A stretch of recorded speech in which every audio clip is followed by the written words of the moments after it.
چرچا ہے شہر بھر جن کے خلوص کا، چرچا ہے شہر بھر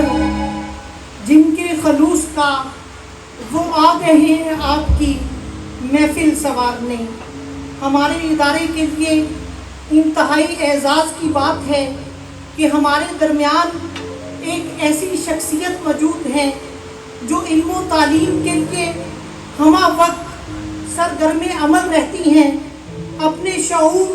اور فکر و نظر سے آگہی کی شمع روشن رکھے ہوئے ہیں۔ جی ہاں، میری مراد خالد حیات کموکا صاحب ہیں، جو چیئرمین ہیں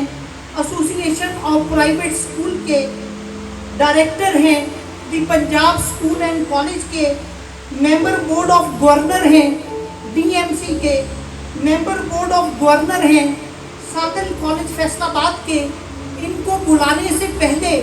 میں ان کے بارے میں یہ کہنا چاہوں گا کہ ہر کوئی اپنی ہتھیلی پہ ہے صحرا رکھے، ہر کوئی اپنی ہتھیلی پہ ہے صحرا رکھے، کس کو سیراب کرے، کس کو وہ پیاسا رکھے۔ ہم کو اچھا نہیں لگتا کوئی ہم نام تیرا، کوئی تجھ سا ہو تو پھر نام بھی تجھ سا رکھے۔ آپ کی بھرپور تالیوں میں میں دعوت دوں گا چیئرمین ایسوسی ایشن آف پرائیویٹ اسکول خالد حیات کموکا صاحب کو کہ وہ آئیں اور اپنے خیالات کا اظہار کریں۔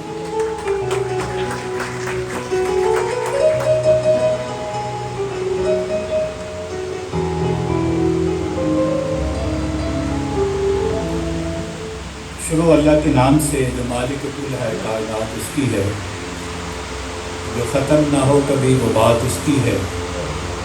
اراضِ وجود میں قائم ہے بالغیر، قائم ہے جو بالذات وہ ذات اس کی ہے۔ انتہائی قابل احترام آج کی اس تقریب کے باوقار چیف گیسٹ جناب محمد محسن حیات کموکا صاحب، ڈسٹرکٹ ایڈیشنل سیشن جج، بہت ہی قابل احترام پرسنالٹی ڈاکٹر دلاویز صاحب، اس کے علاوہ میرے یہاں پہ کچھ بھائی میرے ایجوکیشنسٹ مختلف تعلیمی اداروں کے ہیڈ نظر آ رہے ہیں، ڈیئر اسٹوڈنٹس، میں تو طفل مکتب ہوں، میں تو اہل علم کے جوتے سیدھے کرنے کا سلیقہ نہیں رکھتا، تو جس محفل میں محسن حیات کموکا اور ڈاکٹر دلاویز جیسی شخصیت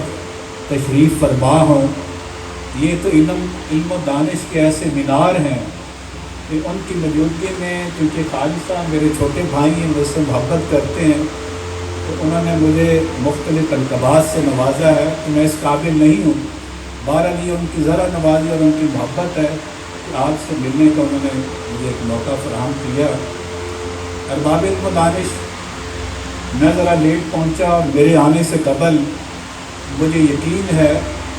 ہمارے بچوں نے، میرے بیٹوں نے، میری بیٹیوں نے، میرے بھائیوں نے تقاریر کے ذریعے اپنے خوبصورت لفظوں سے اپنے وطن سے محبت کا اظہار کیا ہوگا۔ یقیناً آج پاکستانی قوم 76واں یوم آزادی منا رہی ہے، اور یہ ہمارا فرض بنتا ہے، اور میں اس پہ مبارکباد پیش کرنا چاہوں گا ادارہ کے ڈاکٹر جناب ثاقب صاحب کو، تو انہوں نے نئی نسل کو آزادی کے مقاصد اور اس دن کی مناسبت سے آج کے پروگرام کا انعقاد کیا تاکہ ہماری جو نئی نسل ہے ان کو بھی اویئرنیس اور آگاہی حاصل ہو کہ یہ ملک کن مقاصد کے لیے حاصل کیا گیا اور آیا ہم کس حد تک ان مقاصد میں کامیاب ہیں۔ تو ارباب علم و دانش، اگر ہم اپنے قائدین کی طرف جاتے ہیں تو نبی کریم رؤوف رحیم صلی اللہ علیہ وسلم، چونکہ وہ تو تمام مسلم امہ کے لیے بلکہ بنی نوع انسانیت کے لیے رحمت للعالمین بن کے آئے، رول ماڈل ہیں، لیکن ان کی شخصیت کے بعد بانی پاکستان قائد اعظم محمد علی جناح کی جو شخصیت ہے پاکستانی قوم کے لیے، وہ ہمارے لیے فخر کا باعث بھی ہے. ایک ایسا باصول فرض شناس لیڈر دنیا میں بہت کم قوموں کو ملتا ہے، اور وہ ایک ایسی پرسنالٹی جس کو پوری دنیا کاپی کرتی ہے. اور پھر ہم اگر مصور پاکستان کی طرف جاتے ہیں تو علامہ ڈاکٹر محمد اقبال کی ایک ایسی شخصیت کہ پاکستانی قوم نہیں، پوری مسلم امہ اور پوری دنیا جو ہے ان کی شخصیت کی معترف. اگر ہم پاکستان کو ترقی کی راہ پہ گامزن کرنا چاہتے ہیں، اگر ہم اپنے ملک کو خوشحال دیکھنا چاہتے ہیں، اگر ہم ان مقاصد کو حاصل کرنا چاہتے ہیں جن مقاصد کے لیے یہ ملک جو ہے وہ ہمارے وجود میں ہے، تو ہم اپنے جو قائدین ہیں، ان کے فرامین جو ہیں، ان کو فراموش ہمیں نہیں کرنا چاہیے. جو قائد اعظم نے ہمیں پیغام دیا دیانتداری کا، شرافت کا، اصول پسندی کا، اور کام اور کام کا، اس کی پاسداری کرنا ہوگی. اور پھر اگر ہم علامہ محمد اقبال کی جو شاعری کو پڑھ لیں، علامہ اقبال کا جو پیغام ہے اس کو سمجھنے کی کوشش کریں، کیونکہ اقبال کا میکسیمم پیغام جو ہے وہ فارسی میں ہے، اور ہم میں سے اکثر وہ جیسے لوگ بھی جو اس شعر کی، جو ان کے اشعار کی اثر روح ہے، اس کو ہم سمجھنے سے قاصر ہیں. اگر ہم واقعتاً اقبال کے شاہین بن جائیں اور اقبال کے پیغام کو سمجھنا شروع کر دیں تو میں سمجھنے کی کوئی وجہ نہیں ہمارا ملک جو ہے جن آج کل کرائسس میں ہم اس میں سے نہیں کر سکتے. ایک واقعہ میں کوٹ کروں گا. 1960 میں پاکستان کے پریزیڈنٹ ایوب خان اور انڈیا کے اس وقت سربراہ تھے پنڈت لال جواہر نہرو، ان کی سندھ طاس معاہدہ کے حوالے سے کراچی میں آفیشیل میٹنگ ہوئی، اور آفیشیل میٹنگ کے بعد غیر رسمی گفتگو میں پریزیڈنٹ پاکستان ایوب خان صاحب کہتے ہیں نہرو صاحب سے کہ قبلہ بڑے عمر بزرگ مجھ سے بڑے ہیں، ایک تجربہ کار اور ایک سیزن پولیٹیشین ہیں، آپ ملک کی کمان کو بہتر انداز میں چلا رہے ہیں، تو ایک سینئر پولیٹیشین ہونے کی حیثیت سے آپ مجھے کیا مشورہ دیں گے، مجھے کیا سجیسٹ کرتے ہیں، مجھے کیا نصیحت کرتے ہیں کہ میں اپنے ملک کو بہتر انداز میں چلا سکوں، اپنے ملک کے جو معاشی کرائسس ہیں اس سے نکال سکوں، میں اپنے ملک کو خوشحالی کی راہ پہ ڈال سکوں. تو کہتے ہیں کہ نہرو صاحب نے کچھ وقت کے لیے توقف کیا اور پھر بولے مسٹر پریزیڈنٹ پاکستان، آپ کے پاس ایک ایسی شخصیت ہے جس کو پوری دنیا فالو کرتی ہے. اگر آپ اس شخصیت کا پیغام پڑھنا شروع کر دیں اور اس پیغام پہ عمل کرنا شروع کر دیں تو میں سمجھتا ہوں کہ آپ ایک بہترین اور ایک کامیاب حکمران بن سکتے ہیں. تو کہتا ہے کہ آپ مصور پاکستان کے جو فرامین ہیں، جو مصور پاکستان ڈاکٹر علامہ محمد اقبال کا جو کلام ہے، آپ اس کو کیوں نہیں پڑھتے، آپ اس کو کیوں نہیں سمجھنے کی کوشش کرتے.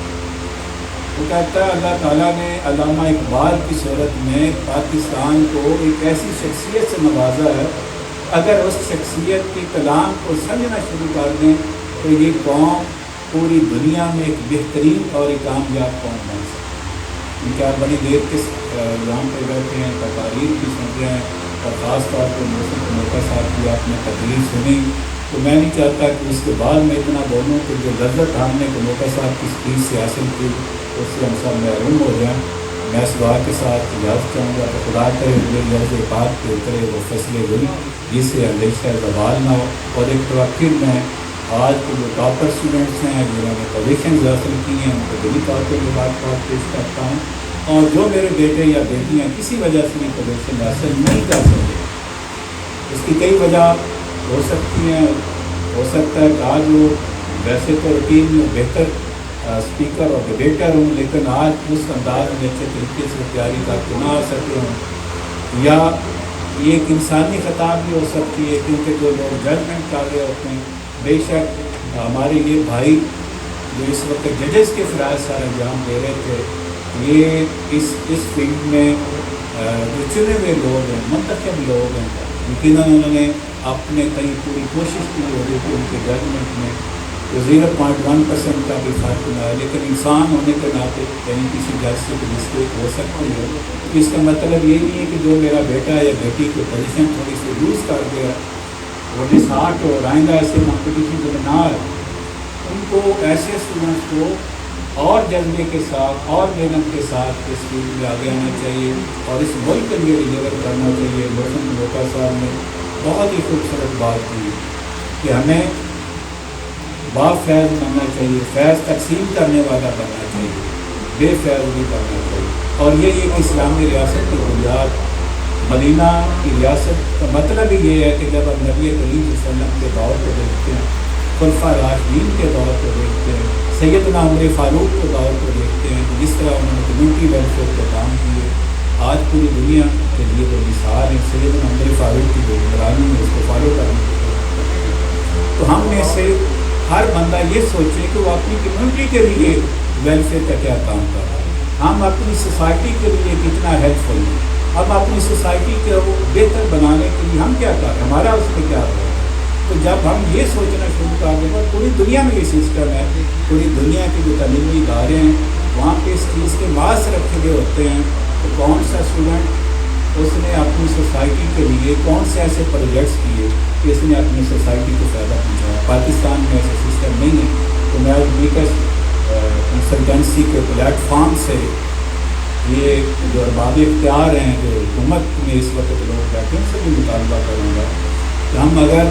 پاکستانی قوم کو ایک تربیت یافتہ، اپنے بچوں کو تربیت یافتہ قوم بنانا چاہتے ہیں اور اپنی سوسائٹی کے لیے افضل بنانا چاہتے ہیں، تو پھر ہمیں قلم میں ایسا سلیبس ڈیزائن کرنا چاہیے کہ ان کے مارکس رکھے جائیں اور جو اسٹوڈنٹس جتنا بہتر اپنی سوسائٹی کے لیے وہ کام کرتا ہے ان کو ان کے نمبر ایوارڈ کیے جائیں. اللہ تعالیٰ کی مہربانی کے ساتھ جب ایسا سلسلہ شروع ہوگا تو ہمارا جو ملک ہے وہ ترقی تیزی سے اوپر اٹھے گا. بہت شکریہ ایک دفعہ پھر میں میزبان کا بھائی مشہور ہوں کہ میں نے مجھے انوائٹ کیا اور آپ سے چند باتیں کرنے کا.